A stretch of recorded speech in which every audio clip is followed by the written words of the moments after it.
Hey, good morning, Goff and God. A little chilly, but it is beautiful this morning, and hope you guys are all well. It's Tuesday morning. Little confession, man. I totally lost my composure earlier this week, and I want to apologize. I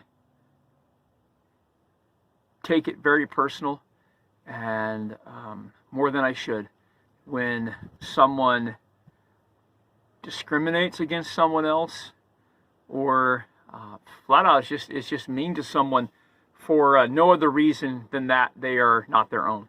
And that is the instance that I ran into this week, this past week. And someone offered help, and then they retracted that help when they found out that it was going to,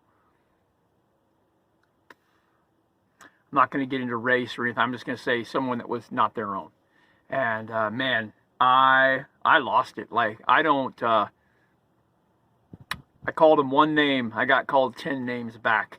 And I regret for engaging. I know better and I shouldn't do that. So I want to apologize to y'all for even putting my frustrations on social media. But anyways, on to bigger and better things, right?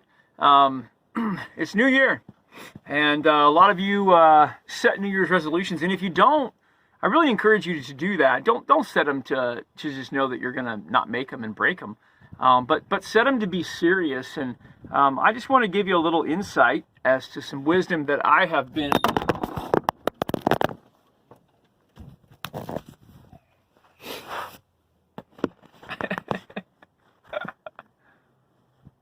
I just want to give you a little. Insight to some wisdom that has been bestowed upon me. And man, I the more I listen and the more I learn from the great teachers and pastors out there, the more I'm learning about that nothing in the Bible is insignificant. No detail is insignificant. And we spent some time studying the Temple of Solomon and the importance of everything that is in that. And I encourage you to spend some time in that if you can. One of the things that I learned is that the staircase that takes you from the different levels in the Temple of Solomon, there was a reason that it was circular, and there was a spiritual reason that it was circular, and that is so that you only see the steps that are in front of you. You don't look too far ahead and too far above. But the goal there is to, of course, rise to another level. And that was the first thing that was pretty significant for me. And the second thing is in the New Testament, when there's a place called Cana of Galilee, and it literally means winding staircase. And that in itself is kind of cool because it correlates with what we're talking today about our goals. But it also brought up the fact that two crazy good miracles happened there. That was where Jesus turned the water into wine for the wedding party, and also where Jesus healed the young sick boy. And the significance of that is what we're going to talk about today. When it counts to goal setting and New Year's resolutions, I'm going to encourage you to have your large New Year's resolutions set, but I'm going to encourage you to set two smaller resolutions that you can work on every month. And it doesn't matter what it is. And I'm going to give you an example. Like, I find that disorder and clutteredness really stresses me out. And I have certain areas in my life that are extremely organized and certain areas that are not. And so I wanted to clean that up. And so I started small. I made a goal to make my bed every morning. And by gosh, for 30 days, I did it and it stuck. Now I just get up and do it instinctively.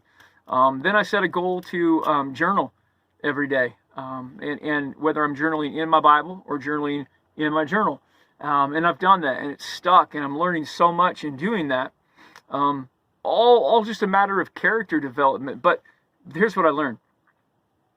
And my new resolution for this month is that when the laundry basket gets full, I instantly do the laundry, I wash it, and I fold it. I have a horrible tendency of leaving laundry to just set unfolded.